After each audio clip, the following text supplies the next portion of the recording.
Bienvenidos a Dato Crudo, el podcast que dice las cosas como son, sin filtros y con la verdad. El día de hoy vamos a platicar acerca de sextorsión y el grooming. Para eso tenemos un especialista, Andy Torres, director y fundador de Colectivo DLR. Andy, bienvenido a Dato Crudo. Gracias por estar con nosotros. No, muchas gracias por el espacio, y la verdad es que siempre es un gusto el poder traer estos temas y poder explicar a detalle lo que sucede con este tipo de violencia. Lo vemos a través de redes sociales, hay información, de repente aparecen videos, noticieros sacan estos dos términos, estos conceptos, pero ¿realmente sabemos qué es una sextorsión, qué es el grooming? A lo mejor ahorita están viendo los papás este podcast o jóvenes, y yo creo que es muy importante que tanto jóvenes como los papás o incluso maestros sepan y conozcan de este término por si les preguntan y que estemos relacionados y no caigamos en esto, ¿no? ¿Qué es una sextorsión? Bueno, lo primero que debemos entender es que la violencia digital no nada más abarca la difusión de contenido íntimo sin consentimiento, ¿no? Porque eso es lo que normalmente logramos relacionar hoy en día por la información que nos dan los medios. Entonces, el grooming y la sextorsión es una manifestación de esta violencia. Sigue siendo violencia digital, tanto el grooming como la sextorsión. El grooming se define como el acto en el que un adulto se hace pasar por un menor para poder generar un vínculo con él, para poder tener una comunicación y de esta manera poder sacar ventaja de esa relación que se acaba de generar. El menor no sabe con quién está platicando del otro lado de la pantalla, el adulto sabe perfectamente que está hablando con un menor, solamente que se hace pasar por otro niño. Y bueno, la sextorsión viene de la mano conectado con el grooming, ¿no? Porque el grooming se convierte en esta puerta para poder generar ese vínculo con el menor.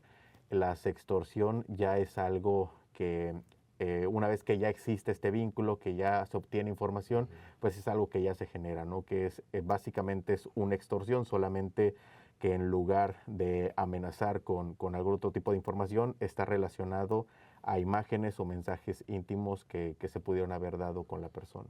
Y aquí la palabra confianza es fundamental porque eso es lo que se tienen que ganar, ¿no? De los niños o del otro lado, que el niño pueda confiar en la otra persona. No sabe la identidad, piensa que es otro niño u otra niña, pero llega a confiar para poder mandar a lo mejor una fotografía o un video, ¿no? Sí, lo que busca, en este caso se les llaman groomers. Okay. Lo que busca el groomer es conectar con ellos a través de diferentes medios.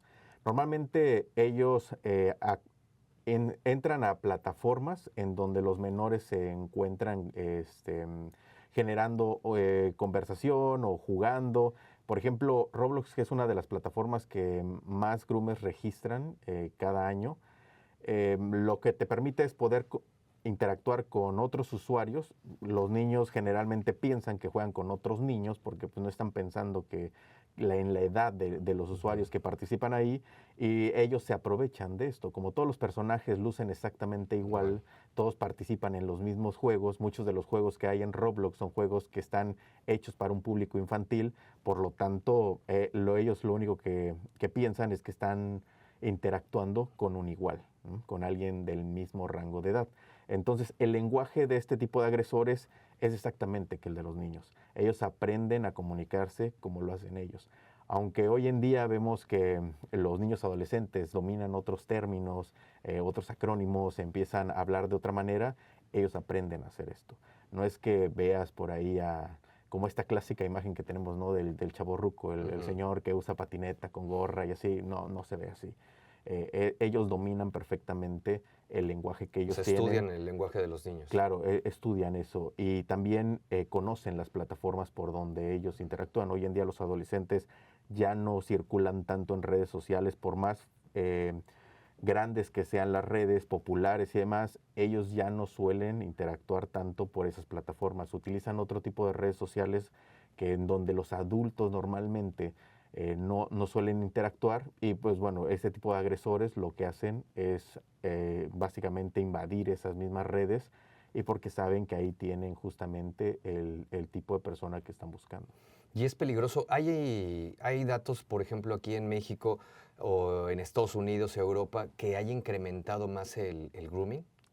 Sí, bueno, es que el grooming, como lo mencionaba, es una Ujú, puerta de entrada. claro. Hablamos de que México es el país número uno en explotación sexual infantil. Así es. Entonces, muchos de estos vínculos, incluso de trata y explotación de personas, pueden llegar a darse a través del grooming. Yo estuve atendiendo un caso en donde la persona, bueno, el agresor contacta a una menor cuando ella tenía 13 años. Con ella generó un vínculo de amistad. Durante esa amistad, lo que hizo fue engañarla poco a poco para poder ir conectando con sus otras redes sociales. Lo mantuvo dentro de su círculo de amigos, después comenzó a decirle que si le podía ayudar para no robar su cuenta de Facebook, que le mandaran un código, porque de esa manera iba a poder recuperar la cuenta teniéndolo como en un cierto círculo de contacto. Entonces, la menor fue cayendo poco a poco en muchas cosas y cuando se dio cuenta, esta persona ya tenía acceso a sus cuentas. Él le fue dando instrucciones supuestamente para vincular cuentas para cuestiones de seguridad. A ella le engañó porque pues, ella simplemente dijo, ok, sí, está bien, confío en ti porque hemos platicado ya por un tiempo. Y cuando le roban la cuenta de una de las redes sociales, lo que hace este tipo es empezar a hacer esta parte de la sextorsión. Ahí ya cambia, ¿no? Por Ya, ejemplo, ok. ya va avanzando la violencia, cada vez van cruzando más una línea. Entonces, ahí lo que sucedió es que él le ofreció regresarle la cuenta a cambio de que le enviara una foto sin ropa. Entonces, la niña accede a enviar la foto con tal de recuperar su cuenta. Y una vez que envía la foto, entonces él ya tiene acceso a información todavía mucho más sensible. Y entonces empieza a evolucionar más esta violencia. Él comienza a solicitar que ahora sea un video, porque ahora ya tiene acceso a una foto y amenaza con la foto. Y de pronto ella se encontró ya en un punto en donde comenzó a vivir una trata y explotación sexual, donde ella tenía que transmitir en vivo a una comunidad de pedófilos para poder entretenerlos. Y él vendía ese material de esas llamadas que se grababan.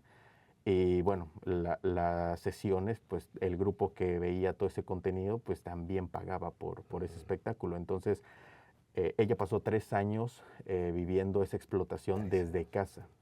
Y ahí, por ejemplo, vemos cómo inició esto en un caso de grooming y terminó en un caso de trata y explotación de personas, o en este caso de menores. Andy, ¿cómo la contactó? O sea, me voy a regresar otra vez. O sea, en el momento que empieza a hacer contacto él con esta menor, con esta señorita, ¿cómo es que la contacta? Esto fue a través de una plataforma de juegos.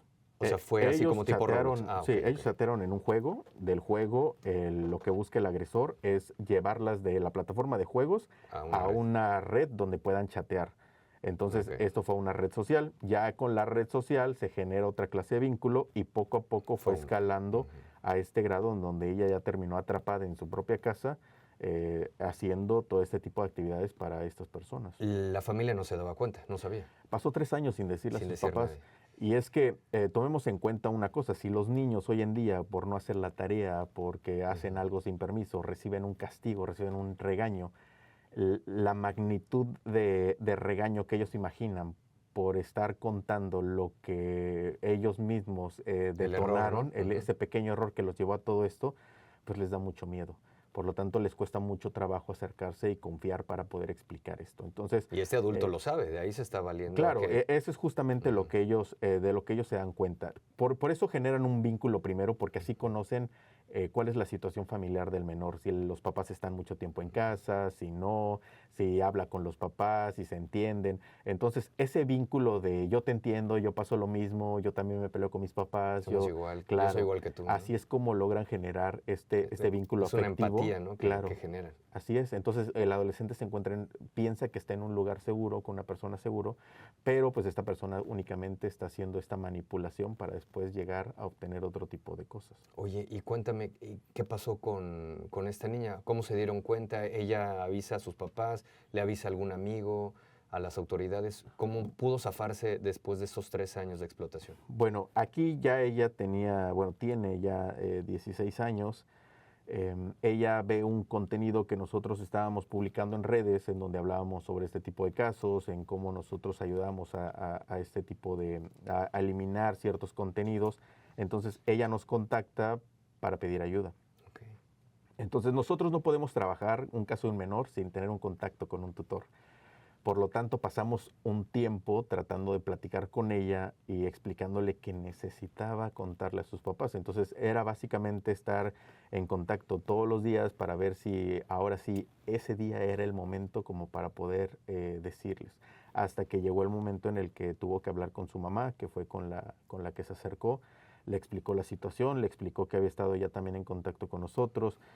Tuvimos pues una charla con su mamá explicándole pues cómo se dan este tipo de cosas, que pues, realmente a veces es difícil percibir el grooming porque hay muchos niños que incluso pasan por este acto de grooming y ni siquiera se dan cuenta. Entonces, como adultos y sobre todo cuando no tienes tanto contacto con qué es lo que consumen en redes, todavía es mucho más difícil saber que están pasando por esto. Entonces, ¿Y su mamá cómo reaccionó? pues es el miedo, ¿no? Porque si normalmente piensas que como adulto una fotografía arruina toda una vida, siendo menor y después de 3 años de fotos, videos, pues básicamente empiezas a imaginar mil cosas, ¿no? Sobre todo también porque no te imaginas quién puede ser la persona que hizo todo esto, si puede ser un grupo criminal, si en algún momento puedan ir a buscarlos en su casa, si en algún momento cuando ella vaya a la escuela se la vayan a llevar. Entonces piensan en muchas Porque cosas. ya tenían información. Claro, pues tienen todo tipo de información. Y pues tenía miedo la familia, me imagino, ¿no? Sí, la verdad es que el miedo está presente, eso es inevitable, independientemente a que exista cualquier otro tipo de emoción, el miedo siempre está presente. ¿El contenido de esta niña se puede o se pudo eliminar, se pudo borrar? Sí, en este caso nosotros encontramos que era un grupo muy grande que llevaba ya muchos años haciendo esto, no solamente a ella, sino a muchos niños. Estas personas se encontraban en Guatemala, desde ahí estaban Operaban. haciendo todo esto. Logramos encontrar el lugar de almacenamiento de muchos de los videos, borramos la información, pero lamentablemente no podemos hacer más que eso. Porque, pues bueno, por más que quieras hacer una denuncia, está en otro país. Las autoridades no tienen cómo poder actuar ante este tipo de casos. Entonces, lo único que queda es el borrar la información para que estos datos pues, no sigan perjudicando a la menor. Y así como este grupo, están por todo el mundo. Claro, en todas partes. Y este grupo no fue detenido, o sea, siguen operando. Me imagino que sí, se deben seguir operando. O sea, lo que nos queda a nosotros como papás y a los jóvenes que nos están viendo en este podcast, si te apareció en TikTok, si te apareció en YouTube, en Instagram, lo que queremos es que te cuides, que sepas que puedes contar con alguien, como por ejemplo con ustedes, la labor que realizan, que es muy buena, porque sin ustedes ella no hubiera confiado y no hubiera pues salido de estos 3 años de explotación. Entonces, lo importante es decirle a alguien, ¿no? No tener miedo de contar. Sí, justamente como hablan, el silencio siempre le da esa ventaja al agresor, ¿no? Entonces el silencio alimenta esa violencia. Siempre es muy necesario el atreverse a tener que hablar y contar lo que está pasando, porque es la única manera de que toda la gente en su entorno pueda identificar la violencia que están viviendo y se pueda actuar en el momento. ¿Y ella cómo está? O sea, después de estos 3 años. Creo que, bueno, ella ¿Hasta está en dónde un te proceso de quedaste? terapia. Ok. La verdad es que fue muy valiente ella cuando decidió hablar, porque cuando se acerca a nosotros, ella ya tenía una serie de capturas, grabaciones de pantalla. Digamos que ella ¿Se adelantó? planeó Ok. el comenzar a almacenar información, porque igual y pensó que en algún momento todo esto le iba a servir para poder contraatacar, ¿no? En todo lo que le estaban haciendo.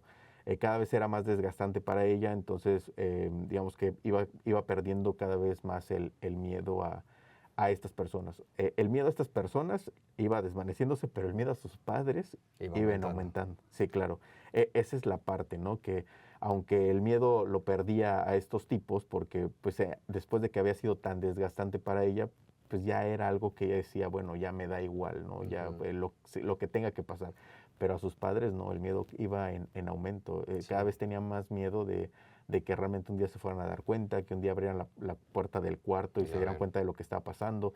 Entonces sí era un miedo constante el poder enfrentarse a sus papás. Híjole, ya no me imagino estos 3 años, lo duro mentalmente para ella y a su corta edad, ¿no? O sea, el poder salir hasta los 16 años de esto gracias a ustedes, gracias a que los contactó. Fíjate que tengo un dato duro, un dato que impresiona. Según la Policía Cibernética, los reportes de sextorsión en jóvenes aumentaron más de 20% en los últimos años en nuestro país, aquí en México. La Policía Cibernética de Quintana Roo, como un dato extra, atendió a más de 400 reportes relacionados con sextorsión entre el año 2022 y 2023. Entonces, pues es un dato duro y además que va en aumento. Así como tu labor, ¿hay otros grupos que están apoyando? ¿Conoces a otros grupos o son pocos? No conozco a Fíjate. otros grupos que realicen este tipo de actividad, al menos no como nosotros lo trabajamos. Y yo creo que así como le pasó a ella, pues le puede pasar o en este momento le está ocurriendo a una niña, a un niño, y en verdad si les apareció parte, ya sea en un short o en un reel, te pueden buscar, Andy, a todo el equipo. ¿Cómo te pueden encontrar? ¿Cómo los pueden encontrar para que puedan salir de esto? Si es que ya caíste, tienes miedo de decirle a tus papás, crees que cometiste el peor error de tu vida, todos cometemos errores. Y lo ideal es que, y lo mejor es que hay una salida. Ya por eso te platicamos el caso de una niña. Y si tú estás así, ¿cómo te pueden contactar? Bueno, nosotros nos pueden buscar como colectivo DLR, así nos encuentran a través de diferentes redes.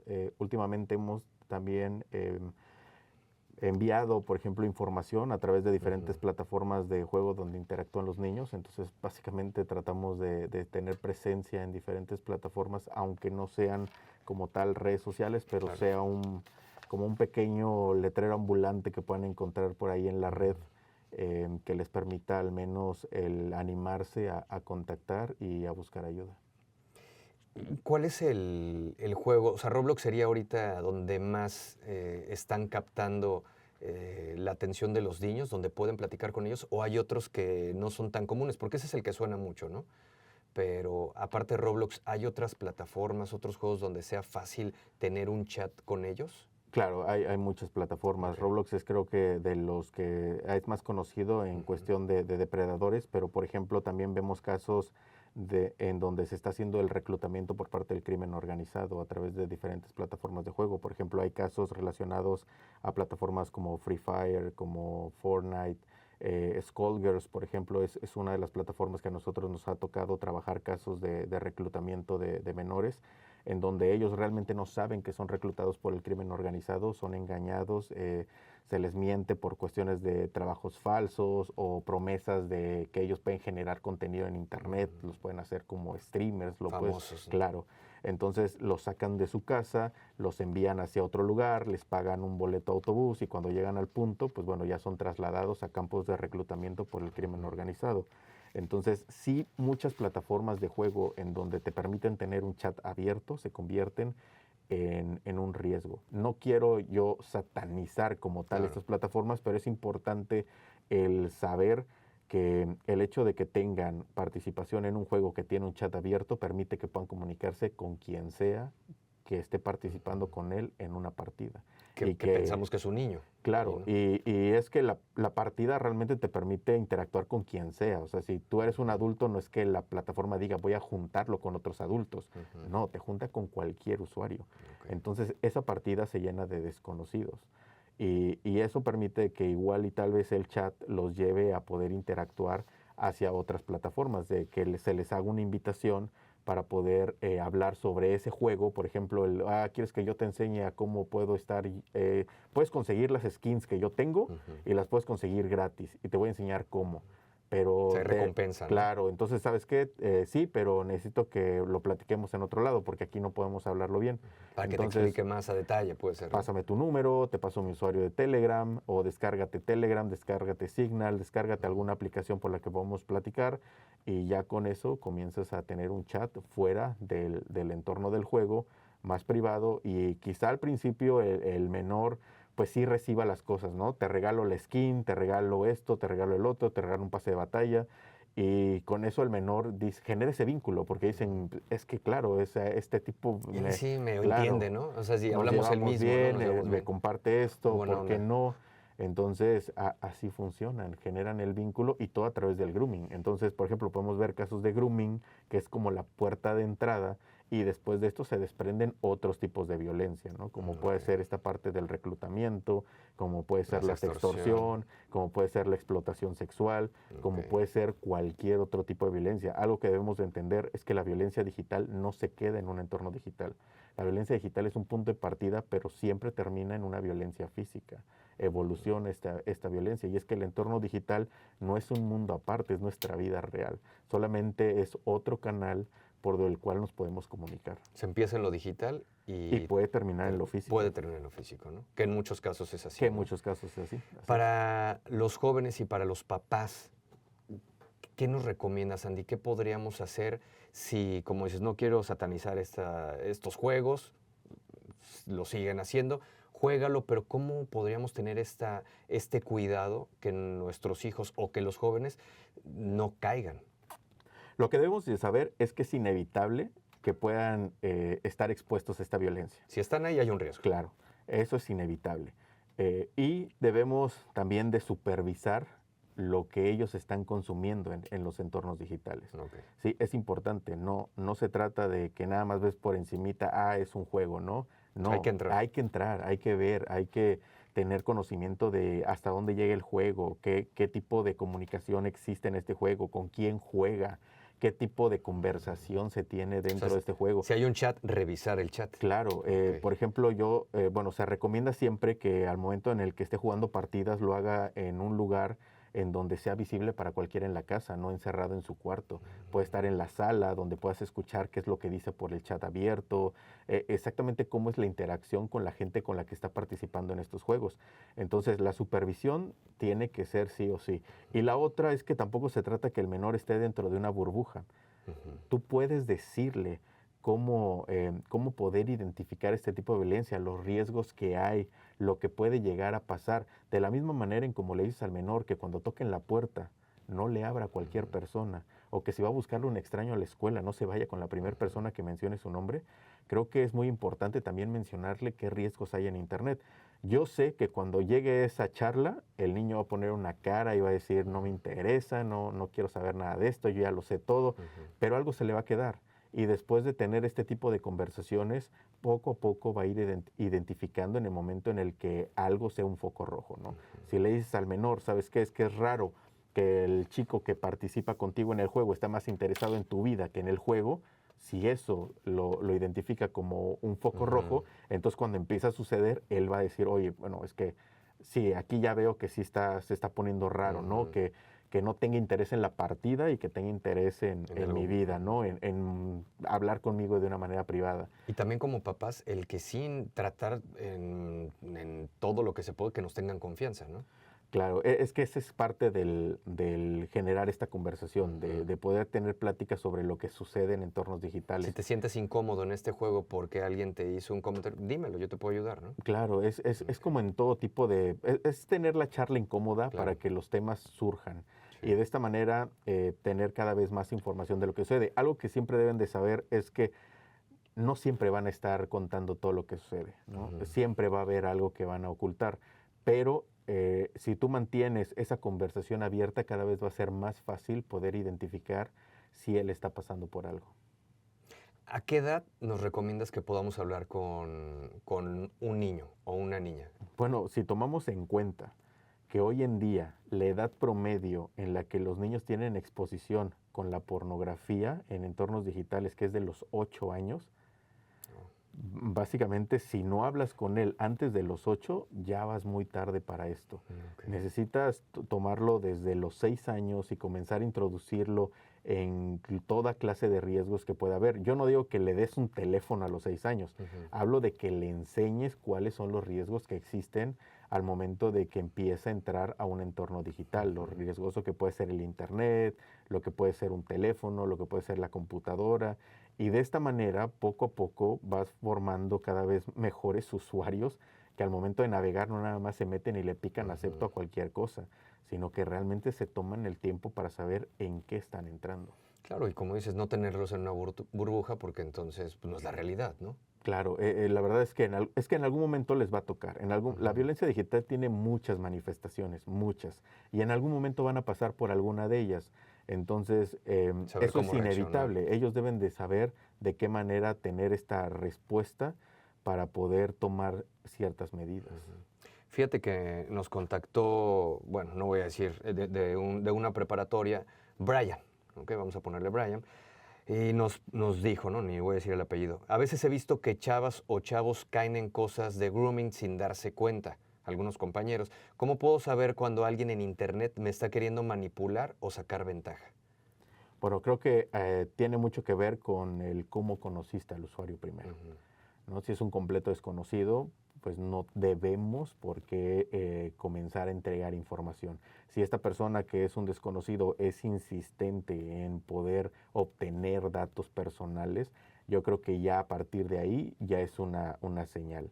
El que quieran forzosamente trasladarnos de la plataforma en donde estamos interactuando a otra, ya también es un foco rojo. No, es normal. El hecho de que esta persona no la puedas identificar dentro de tu círculo, también. Porque una cosa es que puedas platicar con tus amigos y luego los lleves a un medio digital, pero que de pronto aparezca alguien de la nada y diga, es que yo estoy en la misma escuela, pero no lo ves en la escuela, Claro. es muy extraño, ¿no? Perfecto, pues sí. Ahora, aparte de contactarlos a ustedes, es importante que sepan que tienen el número 911 de la Policía Cibernética. Ellos también les pueden ayudar. Andy, te agradezco muchísimo por ampliarnos más este tema acerca de la sextorsión, el grooming, y pues platicaremos en otro capítulo. ¿Te parece bien? Me parece perfecto. Muchas gracias. En Dato Crudo, Andy Torres, director y fundador del colectivo DLR, hoy platicando del grooming y sextorsión, un tema muy importante tanto para jóvenes como para papás. Dato Crudo, el podcast que dice las cosas como son, sin filtros y con la verdad. Soy Alex Yáñez.